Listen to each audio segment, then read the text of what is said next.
മുഴുവൻ സഹോദരി സഹോദരന്മാർ,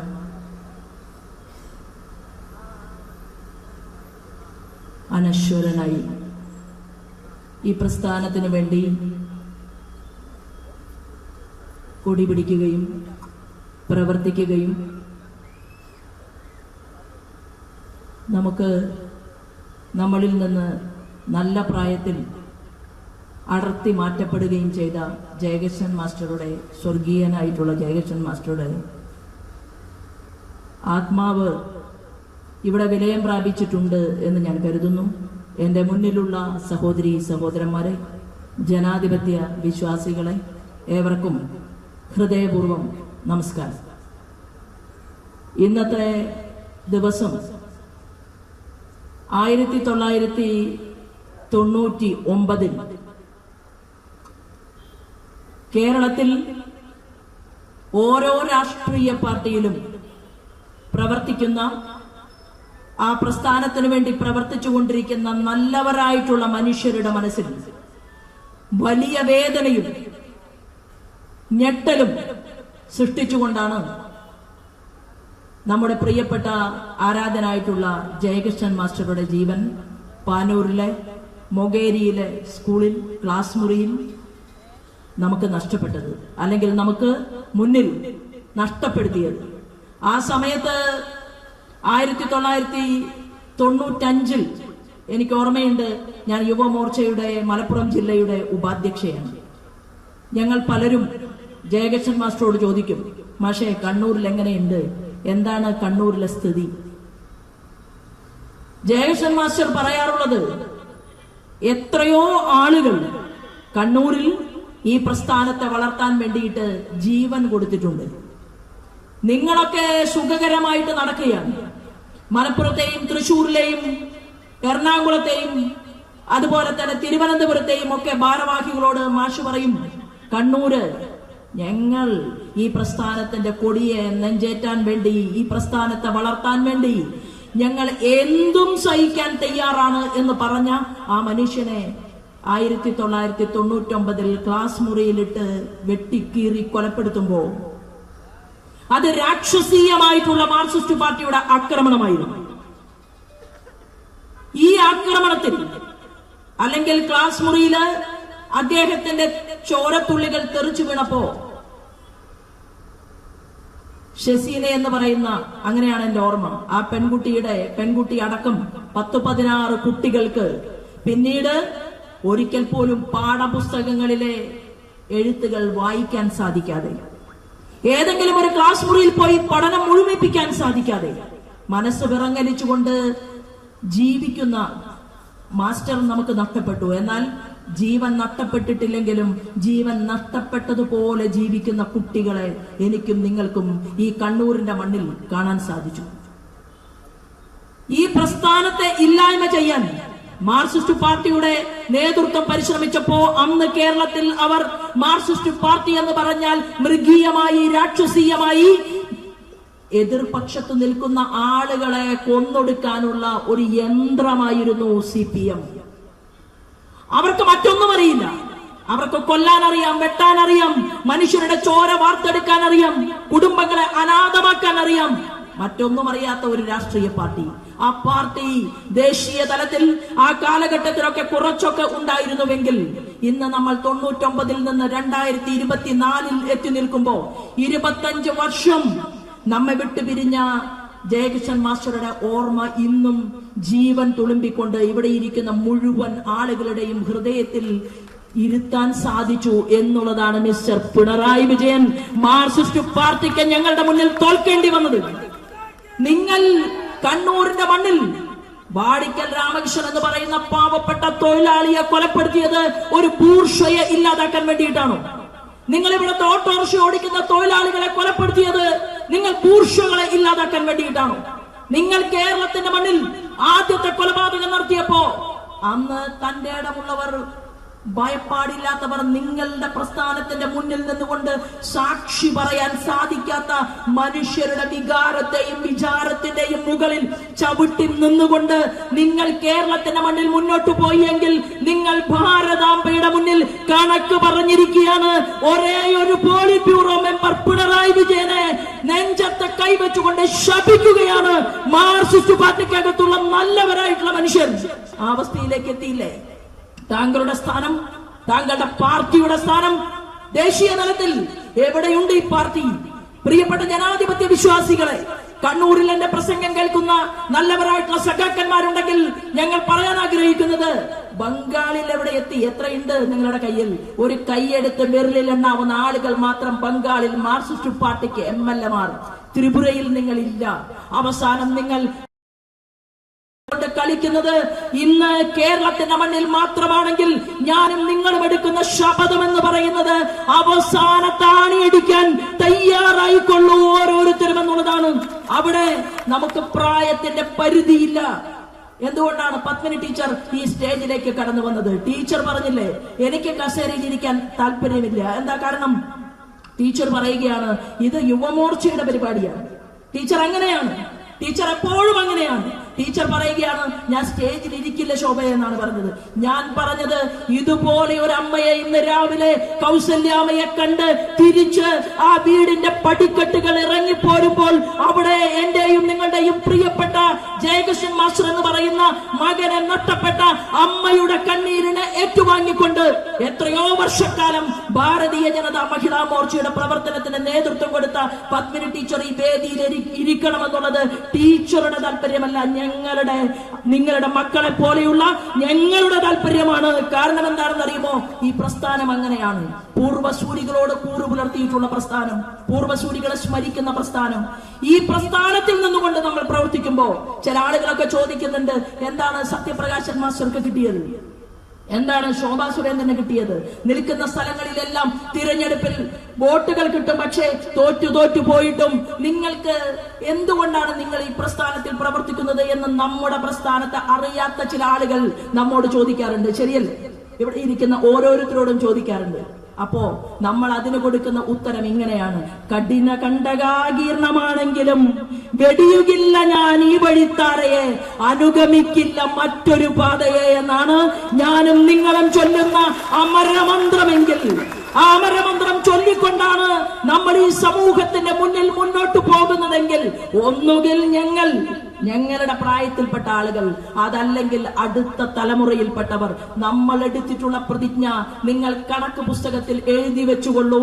മാർക്സിസ്റ്റ് പാർട്ടിയും കോൺഗ്രസും 8 കൊല്ലം ഈ അസംബ്ലി തെരഞ്ഞെടുപ്പ് കഴിഞ്ഞാൽ അടുത്ത അസംബ്ലി തെരഞ്ഞെടുപ്പിൽ കേരളത്തിന്റെ മുഖ്യമന്ത്രിയുടെ കസേരയിലിരിക്കുന്നത് ഭാരതീയ ജനതാ പാർട്ടി നേതൃത്വം നൽകുന്ന NDA-യുടെ ഒരു ലീഡറായിരിക്കുമെന്നുള്ള കാര്യത്തിൽ തർക്കമില്ല.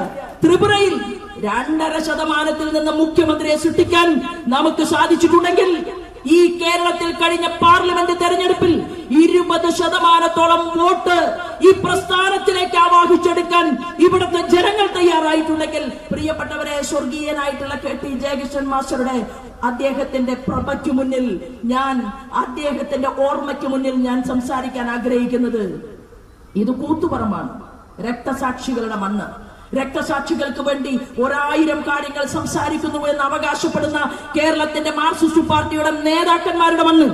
ആ നേതാക്കന്മാരുടെ മണ്ണിൽ ഇന്ന് കേരളത്തിൽ വലിയ 2 കാര്യങ്ങൾ ചർച്ച ചെയ്യപ്പെട്ടു.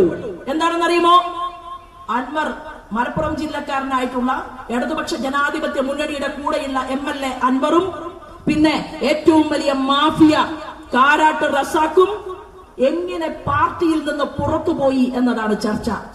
മാർക്സിസ്റ്റ് പാർട്ടിയുടെ നേതൃത്വത്തോട് അതിൽ തലക്കകത്ത് ആൾതാമസമുള്ള നല്ലവരായ മനുഷ്യർ നിങ്ങൾ ചോദിക്കേണ്ട ചോദ്യം, അൻവറും കാരാട്ട് റസാഖും എങ്ങനെ ഇടതുപക്ഷ ജനാധിപത്യ മുന്നണിയിൽ നിന്ന് പുറത്തുപോയി എന്നല്ല നിങ്ങൾ ചോദിക്കേണ്ടത്. എങ്ങനെയാണ് പട്ടിണി ജാഥ നയിച്ച AK ഗോപാലന്റെ പാർട്ടിയിൽ ഈ കള്ളക്കടത്തുകാർ അധികാരത്തിലേക്ക് കടന്നു വന്നത്, AKG സെന്ററിനകത്തെത്തിയത് എന്നതല്ലേ ചോദ്യം? ആ ചോദ്യമല്ലേ ചോദിക്കേണ്ടത്? ഏറ്റവും വലിയ സ്വർണ്ണക്കടത്ത് രാജാക്കന്മാർ, ഏറ്റവും വലിയ കരിമണൽ കൊള്ളക്കാർ, ഏറ്റവും വലിയ മരമുറി കള്ളന്മാർ ഏറ്റവും വലിയ കോടീശ്വരന്മാരായിട്ടുള്ള പോപ്പുലർ ഫണ്ടുകാരന്റെ പണം അത് വെളുപ്പിച്ചു കൊടുക്കുന്ന മതയാനകൾ, അവരൊക്കെ എങ്ങനെയാണ് നിങ്ങളുടെ കൂട്ടത്തിൽ വന്നത്? എങ്ങനെയാണ് നിങ്ങളുടെ AKG സെന്ററിലെത്തിയത്? എങ്ങനെയാണ് ഇന്ത്യയിലെ മുഴുവൻ മുഖ്യമന്ത്രിമാരും കേരളത്തിന്റെ മുഖ്യമന്ത്രി പിണറായി വിജയൻ നടന്നു പോകുമ്പോ ആ പിണറായി വിജയനെ ചൂണ്ടിയിട്ട് ഇതാ പോകുന്ന കള്ളക്കടത്തുകാരൻ പോളിറ്റ് ബ്യൂറോ മെമ്പർ എന്ന് എങ്ങനെയാണ് പറയേണ്ട സാഹചര്യം ഉണ്ടായത് ഈ കേരളത്തിൽ? നിങ്ങളെ വളർത്തിയത്, നിങ്ങൾ വിളിച്ച മുദ്രാവാക്യം ഇൻകുലാബ് സിന്ദാബാദ് അല്ലേ? അതെന്തിനു വേണ്ടിയാണ് നിങ്ങൾ വിളിച്ചത്? പാവപ്പെട്ടവന് വേണ്ടിയല്ലേ? നിങ്ങൾ കൊയ്യും വയലെല്ലാം നിങ്ങളുടേതാകും പൈങ്കിളിയെ എന്ന് മുദ്രാവാക്യം വിളിച്ചു കൊടുത്തതും നിങ്ങളല്ലേ? ആർക്കാ കിട്ടിയത്? കർഷക തൊഴിലാളിക്ക് 5 സെന്റ് ഭൂമി കിട്ടിയോ?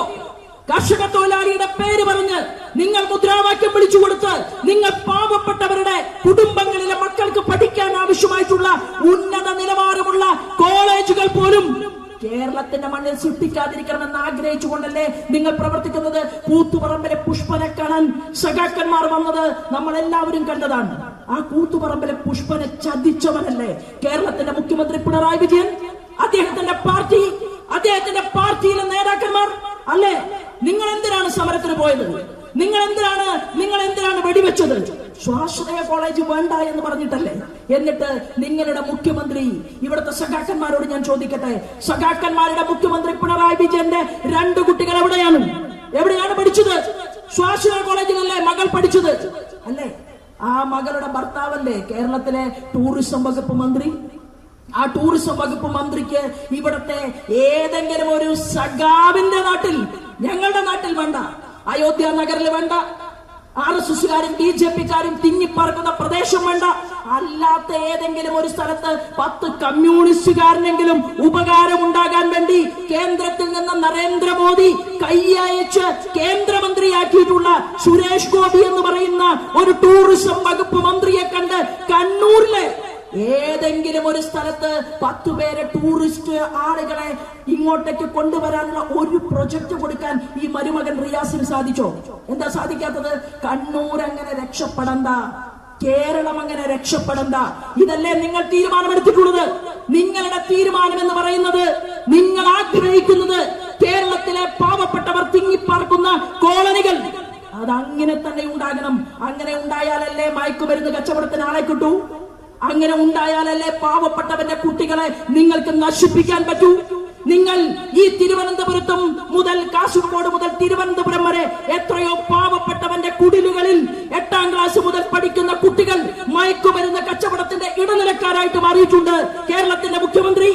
അങ്ങനെ ആഭ്യന്തര വകുപ്പ് കൈകാര്യം ചെയ്യുന്നത് എവിടെയാണ്? ഇവിടെ ഒഴുകി വരുന്ന ലഹരി മരുന്ന്, ആ ഒഴുകി വരുന്ന ലഹരി മരുന്നിന്റെ കണക്ക് ചോദിച്ചതിന്റെ പേരിലല്ലേ കേരളത്തിൽ മലപ്പുറം ജില്ലയിലെ അൻവറും കൂട്ടുസംഘങ്ങളും ഒരുമിച്ച് ഈ മുഖ്യമന്ത്രി പിണറായി വിജയനെതിരായിട്ട് പടവാളെടുത്തത്?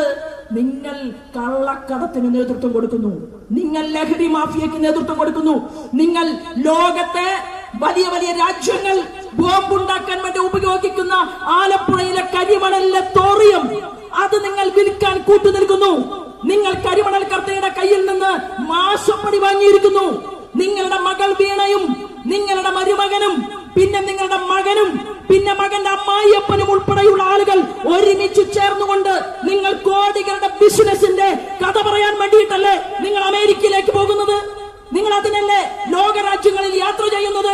ഒരു 10 മുറുക്കാൻ കട ഈ പിണറായി വിജയൻ അധികാരത്തിൽ വന്ന് ഇത്രയും വർഷമായിട്ട് ഈ കേരളത്തിന്റെ മണ്ണിലെ പാവപ്പെട്ടവന് വേണ്ടി കൊണ്ടുവരാൻ സാധിച്ചോ നിങ്ങൾക്ക്? ഇല്ലല്ലോ.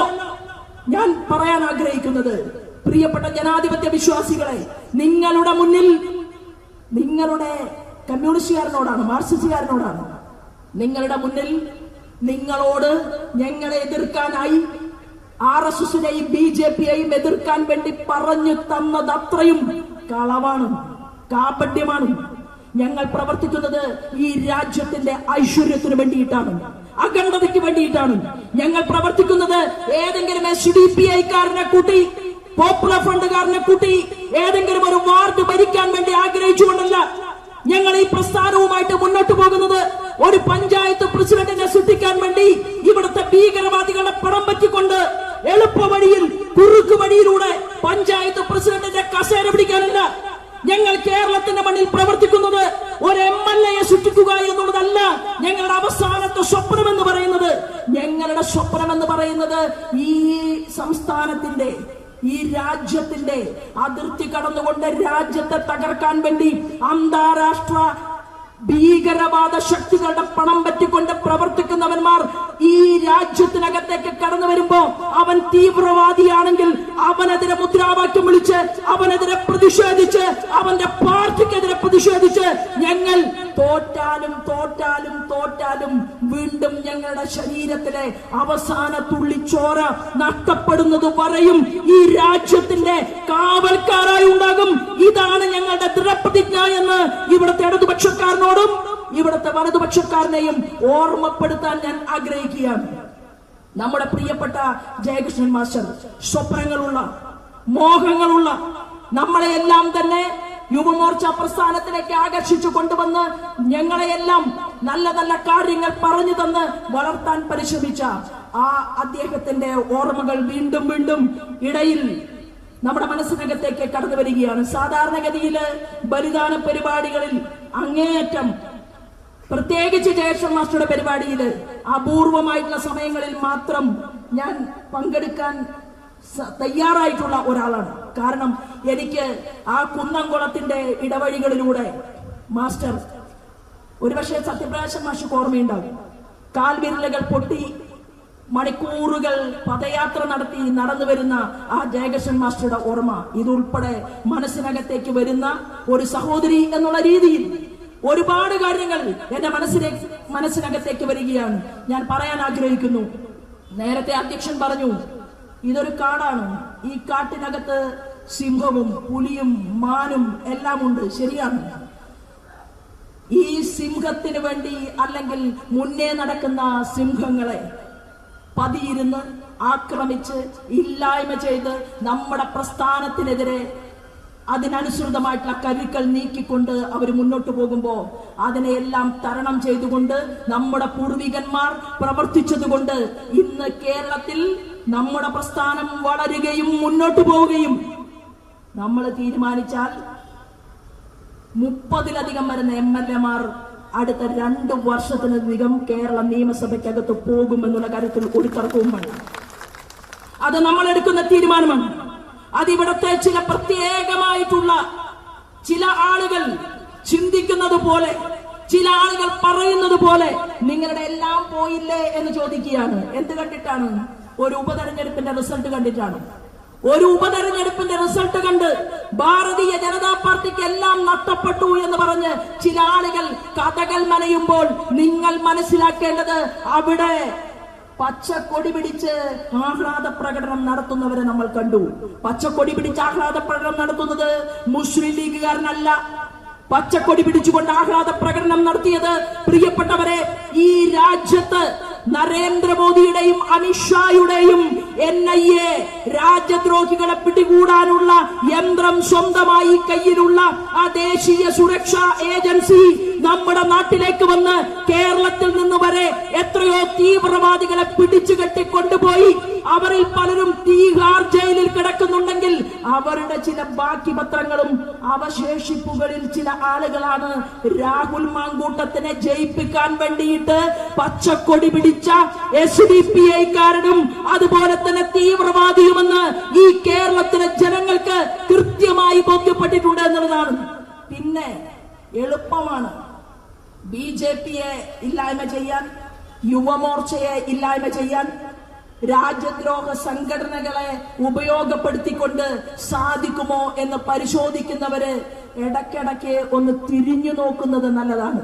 പണ്ട് കോടിയേരി ബാലകൃഷ്ണൻ സംസ്ഥാന സെക്രട്ടറി ആയിരിക്കുന്ന സമയത്താണ് കോടിയേരി പണ്ടൊക്കെ പ്രസംഗത്തിന് പറയാറുണ്ട്, എന്താണ്, ഞങ്ങൾക്ക് പോലീസ് എന്ന് പറഞ്ഞാൽ അതൊരു പുല്ലാണ് എന്ന് പറഞ്ഞ അതേ കോടിയേരി ഇവിടെ ഭീകരവാദികൾ വളർന്നപ്പോൾ 21-ലധികം വരുന്ന ഇസ്ലാമിക ഭീകരവാദ സംഘടനകൾ കേരളത്തിൽ പ്രവർത്തിക്കുന്നുണ്ട് എന്ന് SP-യുടെ റിപ്പോർട്ട് മുഖ്യമന്ത്രിയുടെ മേശപ്പുറത്ത് കിട്ടിയപ്പോ മുൻപിലും പിറകിലുമൊക്കെ നിറയെ വണ്ടികളിൽ പോലീസ് എസ്കോർട്ടുമായിട്ട് കണ്ണൂരിൽ വന്ന് ഭയന്ന് വിറച്ച് തിരിച്ചു പോയിട്ടുള്ള ആ മരണമടഞ്ഞ സഖാവ് കോടിയേരിയെ ഓർക്കുകയാണ് ഞങ്ങൾ. ഇന്നെന്താ കേരളത്തിന്റെ സ്ഥിതി എന്നറിയുമോ? എവിടെ വേണമെങ്കിലും ബോംബ് സ്ഫോടനം നടത്താൻ ശേഷിയുള്ളവന്മാർ മാളത്തിൽ ഒളിച്ചിരിക്കുകയാണ്. അവര് പകല് മാർക്സിസ്റ്റ് പാർട്ടിയാണ്, രാത്രി അവൻ SDPI കാരനാണ്. അവൻ എല്ലാ പ്രസ്ഥാനങ്ങളിലും ദേശീയ ധാരയിൽ പ്രവർത്തിക്കുന്ന പ്രസ്ഥാനങ്ങളിൽ ഒഴിച്ച് ബാക്കി എല്ലാ പ്രസ്ഥാനങ്ങൾക്കകത്തും ആ ഭീകരവാദികൾ കടന്നുകൂടിയിട്ടുണ്ട്. ആ ഭീകരവാദികളുടെ ലക്ഷ്യം എന്താണ്? ഈ കേരളത്തെ തകർക്കുക, കൈരളി ഭൂമിയെ തകർക്കുക, അമ്മയെ തകർക്കുക. ഭാരതീയ ജനതാ പാർട്ടിയിൽ കരുത്തുള്ളവരുണ്ടെങ്കിൽ ആ കരുത്തുള്ള ആളുകളെ ഇല്ലായ്മ ചെയ്യാൻ വേണ്ടിയിട്ട് എന്തെല്ലാം നടപടിക്രമങ്ങൾ ആവിഷ്കരിക്കാൻ സാധിക്കുമെന്ന് റിസർച്ച് ചെയ്യുക. പക്ഷേ ഇവിടെ അധ്യക്ഷൻ പറഞ്ഞില്ലേ, കുറെ നാളുകളായിട്ട് കണ്ണൂരിലൊക്കെ കുറച്ച് സമാധാനമുണ്ട് എന്ന് പറഞ്ഞു. അതുപോലെ തന്നെ ഇവിടെ സംസാരിച്ച വിനോദൻ മാഷുമൊക്കെ അത് സംസാരിച്ചിട്ടുണ്ടാകും എന്ന് ഞാൻ കരുതിയാണ്. എങ്ങനെയാണ് കണ്ണൂർ ശാന്തമായത്? മാർക്സിസ്റ്റുകാരൻ വെറുതെ കത്തി താഴെ വെച്ചതല്ല. എങ്ങനെ വെച്ചത്? ഈ രാജ്യത്തിന്റെ ആഭ്യന്തര വകുപ്പ് മന്ത്രി അമിത്ഷാ മുഖ്യമന്ത്രി പിണറായി വിജയനെ ഡൽഹിയിൽ ഇടയ്ക്കിടയ്ക്ക് കാണുന്നത് കൊണ്ടാണ് കമ്മ്യൂണിസ്റ്റ് പാർട്ടിയിലെ കണ്ണൂരിലെ നേതാക്കന്മാരുടെ കയ്യിലുള്ള കത്തി താഴെ വെച്ചത്. അമിത്ഷാ എന്ന് പറയുന്ന മനുഷ്യൻ പറഞ്ഞാൽ അത് പ്രവർത്തിക്കുമെന്ന ബോധ്യമുണ്ട് കേരളത്തിന്റെ മുഖ്യമന്ത്രി പിണറായി വിജയന്. മാർക്സിസ്റ്റ് പാർട്ടിയുടെ സംസ്ഥാന സെക്രട്ടറി പാവം ഗോവിന്ദൻ മാഷ്. പിണറായി വിജയൻ നോക്കിയാൽ പിന്നെ എല്ലാ കാറ്റും പോയി. പിണറായി വിജയൻ എഴുതി കൊടുക്കുന്നത് പറയുന്ന ഒരു സംസ്ഥാന സെക്രട്ടറി, ആ സംസ്ഥാന സെക്രട്ടറി ഉൾപ്പെടെ ഇന്ന് കേരളത്തിൽ ശാന്തശീലരായിട്ട് നടക്കുന്നത് ഇവിടുത്തെ ആഭ്യന്തര വകുപ്പിന്റെ കേന്ദ്ര ആഭ്യന്തര വകുപ്പിന്റെ മുകളിൽ ഒന്നാം തരം RSSകാരനായിട്ടുള്ള ഗുജറാത്തിൽ 3 തവണ മുഖ്യമന്ത്രിയെ സൃഷ്ടിച്ച രാഷ്ട്രീയത്തിന്റെ ചാണക്യനായിട്ടുള്ള അമിത്ഷാജിയുടെ വാക്കുകളെ ഉൾക്കൊണ്ടുകൊണ്ടാണ് ഈ കണ്ണൂർ ജില്ലയിലും കേരളത്തിലും മാർക്സിസ്റ്റ് പാർട്ടി കത്തി താഴെ വെച്ചിട്ടുള്ളത്. ഇനി മാർക്സിസ്റ്റ് പാർട്ടി പരിശോധിക്കേണ്ടതും മനസ്സിലാക്കേണ്ടതും നിങ്ങളുടെ പാർട്ടിക്കകത്ത് കടന്നുകൂടിയിട്ടുള്ള തീവ്രവാദികളെ. പോപ്പുലർ ഫ്രണ്ടുകാരന്റെ കൂടെയും നിങ്ങൾ കൂട്ടുകൂടിയിട്ടുണ്ട്. പൊന്നാനി തെരഞ്ഞെടുപ്പില് അബ്ദുൾ നാസർ മദനിയുടെ നേതാവിന് ടിക്കറ്റ് കൊടുത്ത് ആ നേതാവിനെ കൂടെ കൂട്ടി നിങ്ങൾ അധികാരത്തിൽ വരാൻ വേണ്ടി പരിശ്രമിച്ചു. ആ നേതാവ് സ്റ്റേജിലേക്ക് അബ്ദുൾ നാസർ മദനി കടന്നു വരുമ്പോ മദനിയുടെ മുന്നില് മൂടിക്കൊണ്ട് നിൽക്കുന്ന അന്നത്തെ പിണറായി വിജയനെ ഞാനും നിങ്ങളും മറന്നിട്ടില്ല. ഒറ്റപ്പാലം പ്രദേശത്ത് അതേ മദനിയുടെ കൂട്ടാളിക്ക് സീറ്റ് കൊടുത്തു ഇടതുപക്ഷ ജനാധിപത്യ മുന്നണി. അപ്പൊ ഇടതുപക്ഷ ജനാധിപത്യ മുന്നണി അവരെ നയിക്കുന്ന മാർക്സിസ്റ്റ് പാർട്ടിക്ക് നിങ്ങൾക്ക് അങ്ങനെ തീവ്രവാദികളോട് ഒരൈത്തവുമില്ല. നിങ്ങൾക്ക് രാജ്യദ്രോഹികളോട് ഒരൈത്തവുമില്ല. നിങ്ങൾക്കാകെ മനസ്സിനകത്ത് ഐത്തമുള്ളത് രാഷ്ട്രീയ സ്വയം സേവക സംഘത്തിനോടും ഭാരതീയ ജനതാ പാർട്ടിയോടും മാത്രമാണ് എന്നുള്ള യാഥാർത്ഥ്യത്തെ മുന്നിൽ നിർത്തിക്കൊണ്ട് തന്നെയാണ് എന്റെ സഹപ്രവർത്തകൻ, എന്റെ ആരാധനായിട്ടുള്ള ശ്രീമാൻ KT ജയകൃഷ്ണൻ മാസ്റ്ററെ ഈ വേദിയിൽ സ്മരിച്ചുകൊണ്ട് ഞാൻ നിൽക്കുന്നത്. പ്രിയപ്പെട്ട സുഹൃത്തുക്കളെ, ഞങ്ങളെ സംബന്ധിച്ച് ഞങ്ങൾ ചോരയ്ക്ക് വേണ്ടി ദാഹിക്കാറില്ല. ഞങ്ങളെപ്പോഴും സഹിക്കുകയും പൊറുക്കുകയും കണ്ണൂരിലെ മഹിളാ മോർച്ചയുടെ എത്രയോ നേതാക്കന്മാർ പറയാറുണ്ട്, കുടിവെള്ളം പോലും മുട്ടിച്ച മാർക്സിസ്റ്റ് പാർട്ടിക്കാരുടെ കഥ. ഞങ്ങളുടെ നേരത്തെ വിശദമായിട്ട് മാഷ് സംസാരിക്കുന്നത് ഞാൻ കേട്ടു. എത്രയോ ബലിദാനികളുടെ, എത്രയോ മനുഷ്യരുടെ ജീവൻ കവർന്നെടുത്തുകൊണ്ട് നിങ്ങൾ മുന്നോട്ട് പോയതിന്റെ കഥയെല്ലാം ഞങ്ങളുടെ മുന്നിലുണ്ട്. പക്ഷേ ഒരു കാര്യം ഞങ്ങൾ പറയാൻ ആഗ്രഹിക്കുന്നത്, ഇന്ന് ചെറിയ ചില കണക്കുകൾ അത് നിങ്ങളുടെ മുന്നിൽ വെക്കാൻ ഞാൻ ആഗ്രഹിക്കുകയാണ്. ആ കണക്കെന്ന് പറയുന്നത് ഈ കഴിഞ്ഞ മഹാരാഷ്ട്രയിൽ നടന്ന തെരഞ്ഞെടുപ്പില് എനിക്കും നിങ്ങൾക്കും നോക്കിയാൽ കാണാൻ സാധിക്കും, വോട്ടിംഗ് മെഷീന് എന്തോ തകരാറുണ്ട് എന്നാണ് രമേശ് ചെന്നിത്തല സൂചിപ്പിച്ചത്.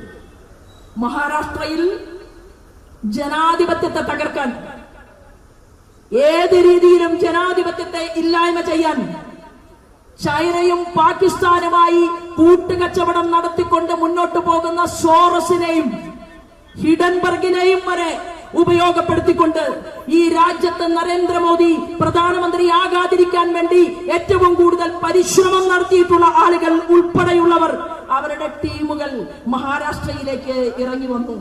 എന്നാൽ 2019 കോൺഗ്രസിന് കോൺഗ്രസിന്റെ കൂടെ ഉണ്ടായിരുന്ന ഒരു നേതാവ് ഉണ്ടായിരുന്നു, ശരത് പവാർ. ശരത് പവാറിന്റെ പാർട്ടി 54 പേർ ശരത് പവാറിന്റെ കയ്യിൽ സ്വന്തമായിട്ടുണ്ടായിരുന്നുവെങ്കിൽ അത് മഹാരാഷ്ട്ര തിരഞ്ഞെടുപ്പ് കഴിഞ്ഞപ്പോ 10 പേരായിട്ട് ചുരുങ്ങി. എന്താ കാരണമെന്നറിയുമോ? മഹാരാഷ്ട്രയിലേക്ക് അമ്മമാർക്ക് വേണ്ടി കൊണ്ടുവന്ന പദ്ധതികൾ, നരേന്ദ്രമോദി ഗവൺമെന്റിന്റെ പദ്ധതികളെ കുറിച്ച് മനസ്സിലാക്കിയിട്ടുള്ള മഹാരാഷ്ട്രയിലെ ജനങ്ങൾ, മഹാരാഷ്ട്രയിൽ മാത്രമല്ല രാജ്യത്ത് പെൺകുട്ടികൾക്ക് വേണ്ടി കൊണ്ടുവന്ന പദ്ധതികൾ, കർഷകന്മാർക്ക് വേണ്ടി കൊണ്ടുവന്ന പദ്ധതികൾ, ഈ രാജ്യത്തിന്റെ പ്രധാനമന്ത്രി നരേന്ദ്രമോദി അധികാരത്തിൽ വന്ന് ഒരു ദിവസം പോലും ലീവ് എടുക്കാതെ, 24 മണിക്കൂർ പോലും റെസ്റ്റ് എടുക്കാതെ എല്ലാ ദിവസവും പ്രവൃത്തി പദങ്ങളിലൂടെ മുന്നോട്ട് പോയി ലോകത്തിന്റെ മുന്നിൽ നമ്മുടെ സാമ്പത്തിക ശക്തി രാഷ്ട്രമാക്കിയിട്ട് ഈ രാജ്യത്തെ മാറ്റാൻ വേണ്ടി ശ്രമിച്ച ആരാധനായിട്ടുള്ള നരേന്ദ്രമോദിയുടെ പ്രവർത്തനങ്ങളുടെ മികവിനാണ് പ്രിയപ്പെട്ടവരെ മഹാരാഷ്ട്ര സാക്ഷ്യം വഹിച്ചത്. അപ്പൊ എന്തു സംഭവിച്ചു? ബിജെപിയുടെ കൂടെ കൂടാൻ തയ്യാറായിട്ടുള്ള അജിത് പവാർ, ആ അജിത് പവാറിന് 41 സീറ്റ് കിട്ടി. ഈ കണക്ക് കോൺഗ്രസിന്റെ സുഹൃത്തുക്കളുടെ മുന്നിൽ ഞാൻ പറയുകയാണ്. 41 സീറ്റ് അജിത് പവാറിന് കിട്ടിയപ്പോ ഉദ്ധവ് താക്കറെക്ക് കിട്ടിയത് വെറും 20 സീറ്റാണ്. എന്താ കാരണം?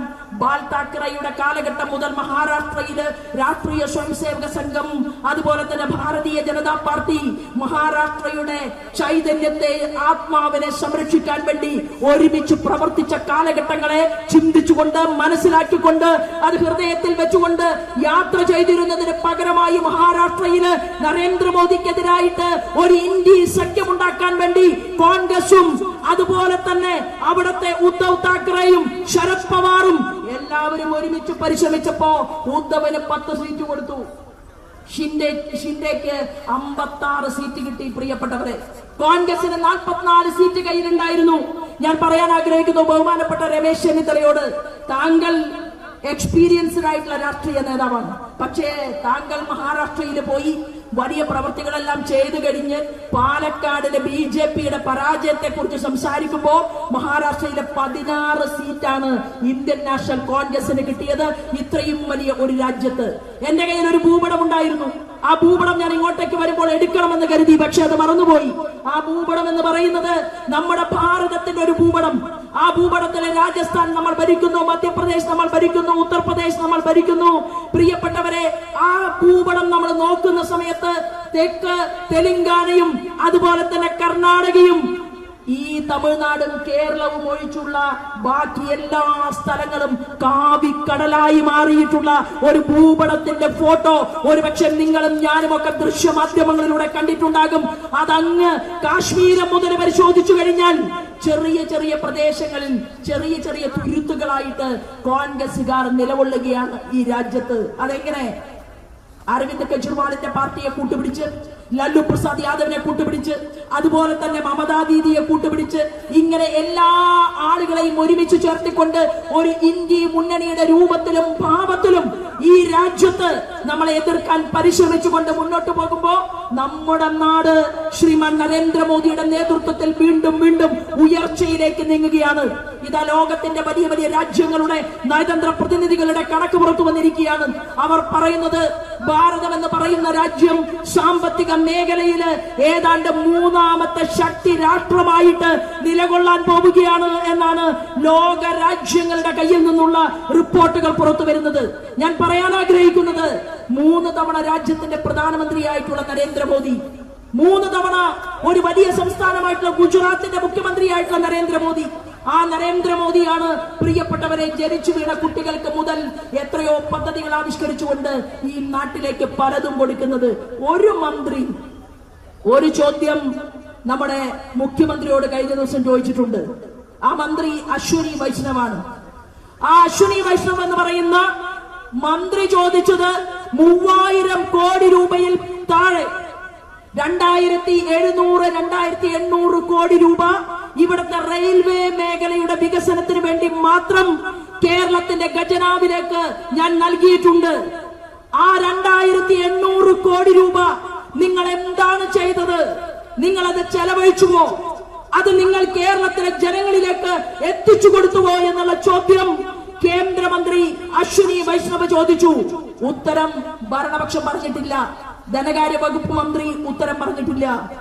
ഈ കേരളത്തിന്റെ മണ്ണിലേക്ക് ചോദിക്കുന്നതും ചോദിക്കാത്തതും മുഴുവൻ കൊടുക്കാൻ തയ്യാറായിക്കൊണ്ട് നമ്മൾ മുന്നോട്ട് പോകുമ്പോൾ കഴിഞ്ഞ വർഷം ഇവിടുത്തെ ജനങ്ങൾക്ക് അരിയും ഗോതമ്പും കൊടുക്കാൻ വേണ്ടിയിട്ട് ഭക്ഷ്യസുരക്ഷയ്ക്ക് വേണ്ടി പിണറായി വിജയൻ ആവശ്യപ്പെട്ടു 256 കോടി 259.93 ലക്ഷം കോടി രൂപയാണ് ഈ കേരളത്തിലേക്ക് ഭക്ഷ്യസുരക്ഷാ പദ്ധതിക്ക് വേണ്ടി ചോദിച്ചതിനേക്കാൾ കൂടുതൽ കൊടുക്കാൻ കേന്ദ്രം തയ്യാറായി.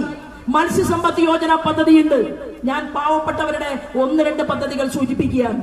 ആ മത്സ്യസമ്പത്ത് യോജന പദ്ധതിയിൽ 13,286 കോടി രൂപ കേരളത്തിലെ മത്സ്യമേഖലയിൽ ജീവിക്കുന്നവർക്ക്, അതുമായി ബന്ധപ്പെട്ടുകൊണ്ട് ചെറുകിട കച്ചവടം നടത്തുന്നവർക്ക്, എക്സ്പോർട്ട് ചെയ്യുന്നവർക്ക്, ഇമ്പോർട്ട് ചെയ്യുന്ന ആളുകളെ കൂട്ടിയോജിപ്പിച്ചുകൊണ്ട് സ്റ്റാർട്ടപ്പ് പദ്ധതികളും സ്റ്റാൻഡപ്പ് പദ്ധതികളും ഉൾപ്പെടെ ഉണ്ടാക്കാൻ വേണ്ടിയിട്ട് പ്രിയപ്പെട്ടവരെ 13,286 കോടി രൂപ കൊടുത്തു കേന്ദ്ര ഗവൺമെന്റ്. ചെലവഴിച്ചത് 7,855 കോടി രൂപയാണ്. 7,855 കോടി ചെലവഴിച്ചു. 5,400 കോടി രൂപ മത്സ്യമേഖലയ്ക്ക് വേണ്ടി കൊടുത്തത് ലാപ്സാക്കി കളഞ്ഞു കേരളത്തിന്റെ ഭരണപക്ഷം. ചോദിക്കാൻ കേരളം നിയമസഭയ്ക്കകത്ത് ഒരു പ്രതിപക്ഷത്തിന്റെ റോൾ ഏറ്റെടുക്കാൻ ശ്രീമാൻ വി.ഡി. സതീശൻ തയ്യാറല്ല. എന്താണ് പ്രിയപ്പെട്ടവരെ തയ്യാറല്ലാത്തത്? തയ്യാറാവാത്തതിന്റെ കാരണം ഇവിടെ മയക്കുമരുന്നിനെ കുറിച്ച് പറയുമ്പോൾ, സ്വർണ്ണക്കടത്തിനെ കുറിച്ച് പറയുമ്പോൾ, അഴിമതിയെ കുറിച്ച് പറയുമ്പോൾ, സ്വജനപക്ഷപാതത്തെ കുറിച്ച് പറയുമ്പോൾ, ഈ നാടിനെ ആക്രമിക്കുന്ന ഭീകരവാദികളെ കുറിച്ച് പറയുമ്പോൾ, അതിന്റെ രേഖകൾ കിട്ടുമ്പോൾ, മലപ്പുറത്ത് അൻവർ പത്രസമ്മേളനം നടത്തുമ്പോ ഇവിടുത്തെ പ്രതിപക്ഷ നേതാവ് വി.ഡി. സതീശൻ കേരള നിയമസഭയ്ക്കകത്തും പുറത്തും പറയുന്നത് പൂരം കലക്കിയതിനെ കുറിച്ചാണ്. എന്തിനാണ് പറയുന്നത്? തൃശൂർ പൂരം കലങ്ങിയതിനെ വേണ്ടിയിട്ടല്ല സതീശന്റെ പ്രഖ്യാപനം. സതീശൻ പ്രശ്നങ്ങൾ വഴിതിരിച്ചു വിടുകയാണ്. പിണറായി വിജയന് ബുദ്ധിമുട്ടുണ്ടായാൽ വി.ഡി. സതീശൻ പിണറായി വിജയനെ രക്ഷിക്കാൻ വേണ്ടിയിട്ട്, സഹായിക്കാൻ വേണ്ടിയിട്ടുള്ള സ്റ്റേറ്റ്മെന്റുകൾ ഇറക്കും. അങ്ങനെ സ്റ്റേറ്റ്മെന്റുകൾ ഇറക്കുമ്പോ ബി.ജെ.പിക്കും അതുപോലെ തന്നെ നമ്മുടെ പ്രസ്ഥാനത്തിനും വിരുദ്ധമായിട്ട് ജനങ്ങൾ ചിന്തിക്കണമെന്ന് ആഗ്രഹിച്ചുകൊണ്ട് പ്രതിപക്ഷം മുന്നോട്ട് പോകുന്ന ഒരു കേരളത്തിൽ നിന്നുകൊണ്ടാണ് എന്റെ പ്രിയപ്പെട്ട ജയകിഷൻ മാസ്റ്ററുടെ ഓർമ്മകൾക്ക് മുൻപ് ഞാൻ ഇവിടത്തെ യുവമോർച്ചയുടെ പ്രവർത്തകന്മാരുടെ ഇടയിൽ നിൽക്കുന്നത്. നമ്മുടെ നാടിനെ നമുക്ക് രക്ഷിച്ചെടുക്കേണ്ടതുണ്ട്. നമ്മുടെ നാട്ടിൽ 32% വനവിഭവങ്ങളുണ്ട്, വനമുണ്ട്. 312 കിലോമീറ്റർ കടൽ തീരമുണ്ട്. നമ്മുടെ നാട്ടിൽ ലോകത്തിന്റെ ഭൂപടത്തിൽ ഏറ്റവും വലിയ ടൂറിസ്റ്റ് ആളുകൾ വരാൻ സാധ്യതയുള്ള 50 കേന്ദ്രങ്ങൾ നമ്മുടെ കേരളത്തിന് സ്വന്തമായിട്ടുണ്ട്. നമ്മുടെ കേരളത്തിൽ അത്യധ്വാനം ചെയ്യാൻ ശക്തിയുള്ള അമ്മമാരുണ്ട്, കർഷകരുണ്ട്.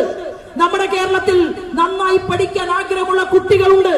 നന്നായി പഠിച്ചു ബിരുദവും ബിരുദാനന്ദ ബിരുദവും നേടി ഒരു ജോലിക്ക് വേണ്ടി കുട്ടികൾ കാത്തിരിക്കുമ്പോ പഠിക്കാതെ ഡോക്ടറേറ്റ് കൊടുക്കുന്ന ഉന്നത വിദ്യാഭ്യാസ മേഖലയായിട്ട് കേരളം മാറിയിരിക്കുകയാണ്.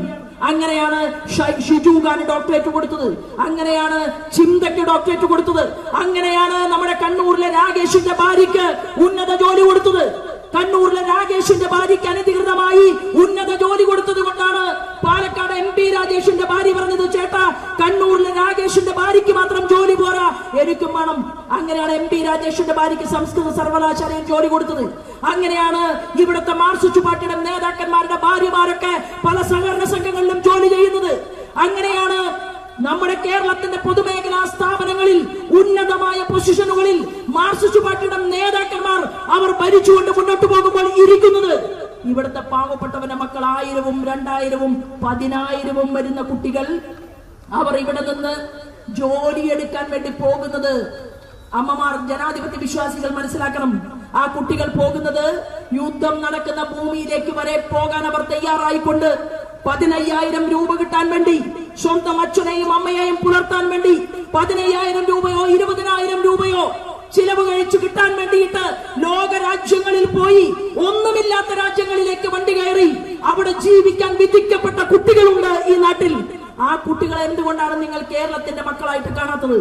എന്തുകൊണ്ടാണ് കേരളത്തിന്റെ മുഖ്യമന്ത്രി ചിന്തിക്കാത്തത്? നിങ്ങൾ അക്രമത്തിലൂടെ, നിങ്ങൾ ഇവിടുത്തെ തീവ്രവാദികൾക്ക് കൈകൊടുത്തുകൊണ്ട്, ഒരു ഭാഗത്ത് തീവ്രവാദികളും മാർക്സിസ്റ്റ് പാർട്ടിയുടെ അക്രമകാരികളും ചേർന്ന് കേരളത്തെ കലാപഭൂമിയാക്കി മാറ്റിയപ്പോ ഈ കേരളത്തിലേക്ക് ഇൻവെസ്റ്റ്മെന്റിന് വേണ്ടി പോലും ഒരാൾ വരാൻ തയ്യാറാത്ത സാഹചര്യം ഉണ്ടാക്കിയപ്പോ ആന്ധ്രയും കർണാടകയും തെലങ്കാനയും ഉൾപ്പെടെ അയൽ രാജ്യങ്ങൾ, അവിടെ ഭരിക്കുന്നത് ആരോ ആകട്ടെ, അവർ ഇന്ത്യയുടെ പ്രധാനമന്ത്രിയോടും വകുപ്പ് മന്ത്രിമാരോടും ചെന്ന് അവർക്ക് ആവശ്യമായിട്ടുള്ള സംവിധാനങ്ങൾ ഒരുക്കി തരാൻ പറഞ്ഞ് അവരുടെ സംസ്ഥാനത്തിനു വേണ്ടി നേടിയെടുത്ത് തിരിച്ചു വരുമ്പോ ഈ കേരളത്തിൽ മാത്രം ഒന്നുമില്ലാത്തവരായി നമ്മൾ എന്തുകൊണ്ടാണ് മാറിപ്പോയത്?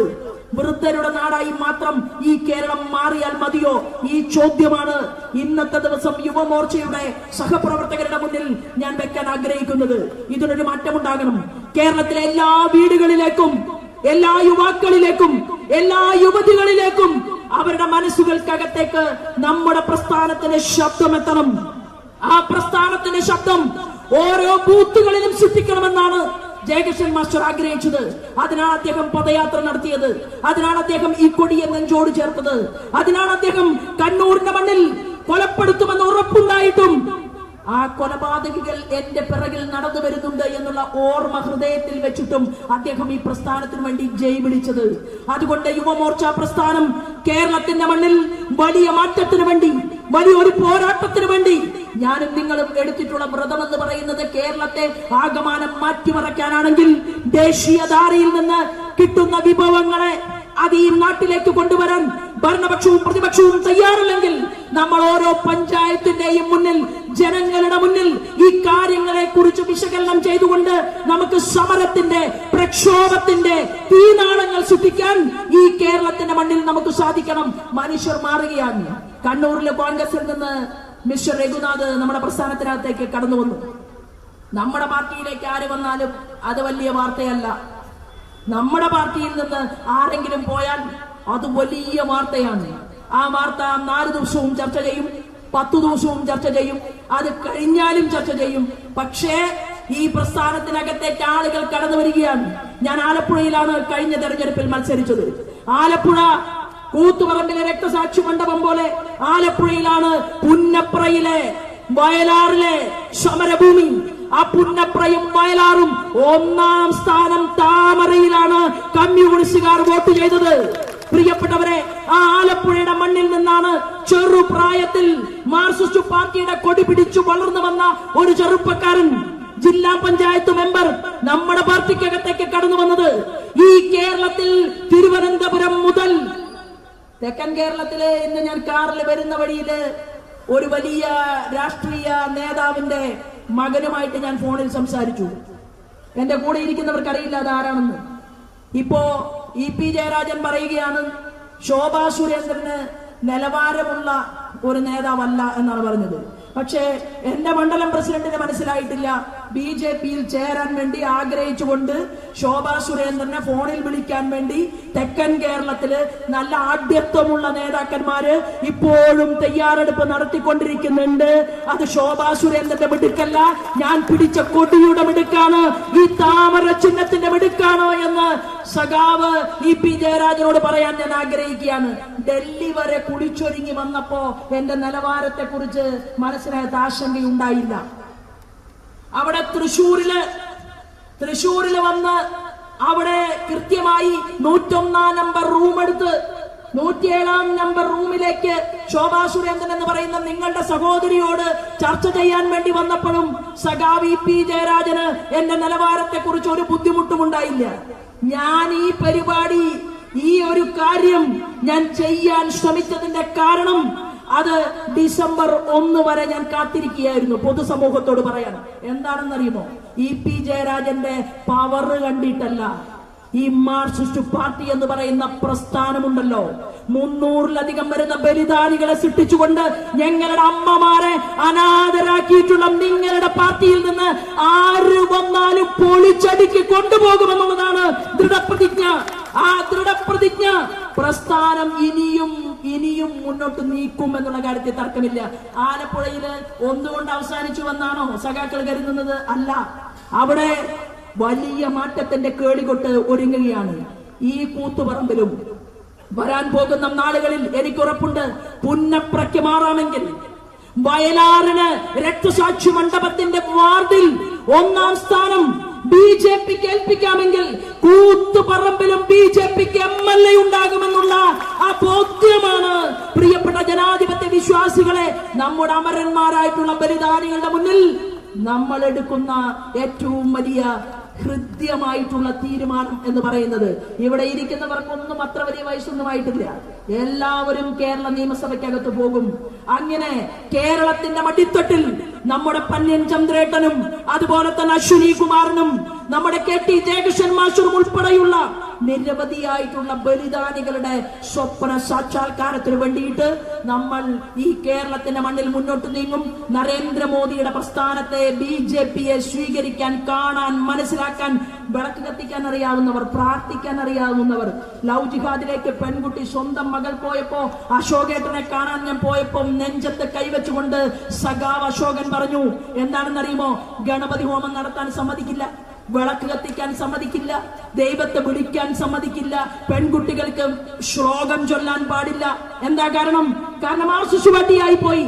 എന്നാൽ കേരളത്തിലെ വലിയ കമ്മ്യൂണിസ്റ്റുകാരൻ ബ്രിട്ടാസിന്റെ മകളുടെ കല്യാണം പള്ളിയിൽ തന്നെ നടത്താം, അതിനൊരു കുഴപ്പവുമില്ല. ക്രിസ്ത്യൻ പള്ളിയിലേക്ക് പോയി കല്യാണം മണവാട്ടിയെ അണിയിച്ചൊരുക്കി അവിടെ പള്ളിയിലെ കാർമ്മികത്വത്തിൽ ഞങ്ങൾക്കത് സന്തോഷമാണ് കാണുന്നത്. മിസ്റ്റർ ബ്രിട്ടാസ്, ഞങ്ങൾക്കിത് കാണുന്നത് വളരെ സന്തോഷമാണ്. കാരണം ഞങ്ങൾ ഇസ്ലാം മതത്തെയും, ഞങ്ങൾ ക്രിസ്ത്യൻ മതത്തെയും, ഞങ്ങൾ ഹിന്ദു മതത്തെയും ഒക്കെ അതിലെ ചൈതന്യത്തെ മനസ്സിലാക്കിക്കൊണ്ട് മുന്നോട്ട് പോകുന്നവരാണ്. എന്നാൽ ഗണപതി ഹോമത്തെ വെല്ലുവിളിക്കാൻ, ഗണപതിയെ വെല്ലുവിളിക്കാൻ ഈ കമ്മ്യൂണിസ്റ്റ് മാർക്സിസ്റ്റ് പാർട്ടിക്കാർ അമ്പലങ്ങളെ നന്നാക്കണ്ട, നശിപ്പിച്ചാൽ മതി എന്ന് തീരുമാനമെടുത്തുകൊണ്ട് അമ്പല കമ്മിറ്റികളിലേക്ക് ആളുകളെ കയറ്റിവിടുമ്പോ ആ സഖാക്കന്മാരോട് ഞാൻ പറയാൻ ആഗ്രഹിക്കുന്നു, നല്ല ചന്തമുള്ള കുട്ടികളെ നോക്കി ലവ് ജിഹാദികൾ കേരളത്തിന്റെ മണ്ണിൽ പരക്കം പായുകയാണ്. നാളെ നിങ്ങളുടെ വീട്ടിലെ മകളാവാതിരിക്കട്ടെ എന്നുള്ള ഒരു തീരുമാനം നിങ്ങൾ എടുക്കുകയും അവൾക്ക് ഈ രാജ്യത്തിന്റെ പൈതൃകത്തെ കുറിച്ച് പറഞ്ഞു കൊടുക്കുകയും സംസ്കാരത്തെ കുറിച്ച് അവൾക്ക് പകർന്നു കൊടുക്കുകയും ചെയ്യാൻ സഖാക്കന്മാര് തയ്യാറാകണം. എന്നിട്ട് പറയണം, സഖാവിന് പള്ളിയിൽ പോകാമെങ്കിൽ ഞാൻ മാർക്സിസ്റ്റ് പാർട്ടിയുടെ സഖാവാണ്, എനിക്ക് അമ്പലത്തിലും പോകാമെന്ന് പറഞ്ഞ് ഉള്ളുരുകി പ്രാർത്ഥിച്ചാൽ നല്ല കുഞ്ഞുങ്ങളെ, ഭാവിക്ക് വീടിനും നാടിനും ഉപകാരികളായിട്ടുള്ള കുഞ്ഞുങ്ങൾ നിങ്ങളുടെ വീടിനകത്തും ഉണ്ടാകും. ഞങ്ങൾക്ക് അതൊക്കെയാണ് ഞങ്ങൾ ആഗ്രഹിക്കുന്നത്.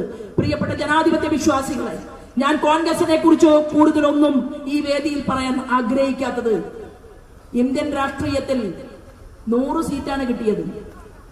ആകെ 400 സീറ്റും കിട്ടി വൻ ഭൂരിപക്ഷത്തിൽ ഈ രാജ്യത്തിന്റെ ഭരണകൂടത്തിന് നേതൃത്വം നൽകിയിട്ടുള്ള ഇന്ത്യൻ നാഷണൽ കോൺഗ്രസ് ഒരു കാലഘട്ടത്തിൽ ഇന്ന് എല്ലാ കക്ഷികളെയും ഒരുമിച്ച് കൂടെ ചേർത്തുകൊണ്ട് 100 കിട്ടിയപ്പോ ആ 100-ൽ ഹൃദയത്തിൽ 100-നെ ആവാഹിച്ചെടുത്തുകൊണ്ട് 100 വലുതല്ലേ എന്ന് ചോദിക്കുമ്പോഴാണ് നിങ്ങൾ എല്ലാവരും ഒരുമിച്ച് പരിശ്രമിച്ചിട്ട് ഹിഡൻബർഗും സോറസും പിന്നെ നിങ്ങളുടെ രാഹുൽ ഗാന്ധിയും അതുപോലെ തന്നെ ഞാൻ നേരത്തെ സൂചിപ്പിച്ചിട്ടുള്ള മറ്റെല്ലാ സംസ്ഥാനങ്ങളിലെ കുഞ്ഞു കുഞ്ഞു ഘടകകക്ഷികളും എല്ലാവരും ഒരുമിച്ച് ചേർന്നപ്പോ നിങ്ങൾക്ക് 100 കിട്ടി. നിങ്ങൾ ആ 100-ൽ തൃപ്തരായിട്ട് മുന്നോട്ട് പോവുകയാണ്. ആ ഇന്ത്യ മുന്നണി വെളിച്ചം കാണാൻ പോകുന്നില്ല എന്ന് മഹാരാഷ്ട്ര തെളിയിച്ചു, UP-യിലും തെളിയിച്ചു.